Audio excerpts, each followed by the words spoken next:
ka. May isang babaeng nalunod sa dagat. Sinagip ng Diyos sa malaking habag. Kay lungkot na palad. At nang matauhan ang unang hinanap ay isang bunso't nawawalang anak.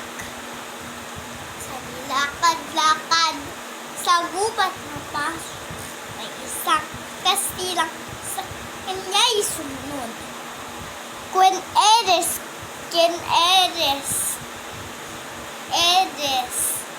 Ang tanong sa kanyang hipos na pag-irong. Ngunit ang babae ay hindi sumagot. At sa loob ng gubat, may isa pang tao ang sinundan siya.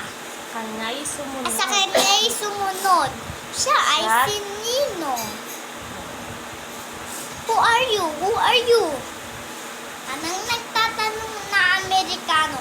Hindi rin kumibo ang babaeng ito. Pagtawid sa batis, siya'y nakakita ng isang Tagalog. Sino ka? Sino ka? Sino ka? At dito sumagot ng lipos na dusa. Ako'y inang wika. Anak ko, halika.